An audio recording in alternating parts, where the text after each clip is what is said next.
Hey David, it's cool meeting you here in the lobby of this truck center.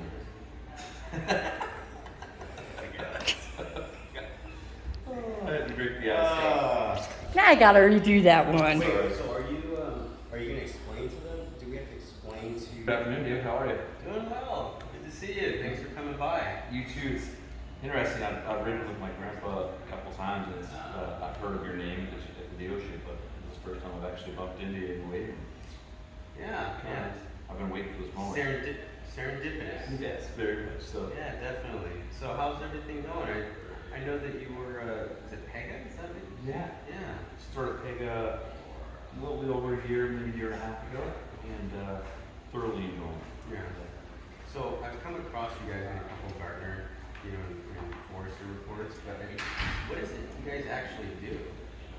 Well, we can do a lot of things for organizations.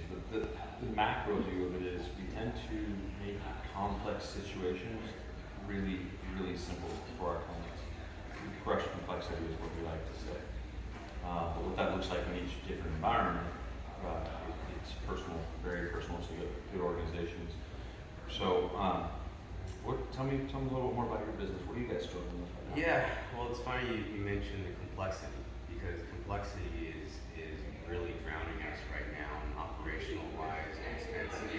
We're looking to try to reduce some of those with the way the economy is going, and we just want to be ready for that. So one of the areas we're focusing on is warranty. I'm not kidding, we probably have 100 different processes for each make and model and region, for the warranty process. Oh yeah, it's quite, you asked for complexity, so I'm just curious, so we've talked to a couple of vendors and, they said some stuff, but I'd really like to know more about how you guys, is that something you guys do? Absolutely. Yeah, and you might not know this, but I used to, my previous job, I worked for Pega dealership here in Arizona. And so very familiar with some of that process. If I could ride into what I know of that and see if this is more of a problem. So it's probably not just warranty and processes and regions and procedures always being different.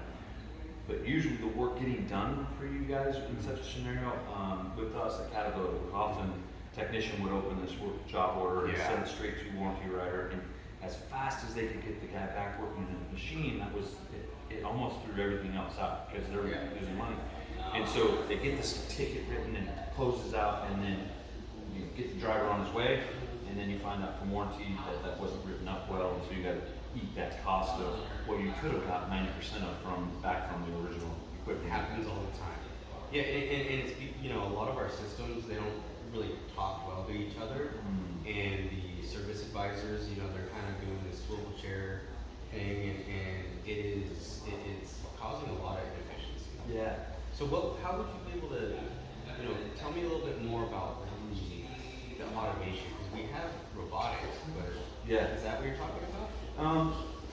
Think of it as like a robot on steroids, right? You can draw a million different robots doing automation, but if they aren't centralized, if the live data that you need in order to make the brains of that or the decision work to where it can be adjusted to each of those processes, but also be live in that it can learn from itself if we write it, right? So we're different than a lot of our competitors in that our technology we write in the center of the core, and then everything that comes off of that is uses a centralized brain. So it can be it doesn't have 15 different brains trying to think of 15 different processes, and then it can learn and advance and be more efficient. In your scenario that you're bringing up to me, I could, above and beyond all the different processes and procedures that are out there for different regions and everything, if you think of it like building a foundation or something, where the core of that process is going to be the same, but there's probably different variations to each of it. We write our technology in a way that you won't have to go back out and update 50 different processes and procedures or sites, locations, right?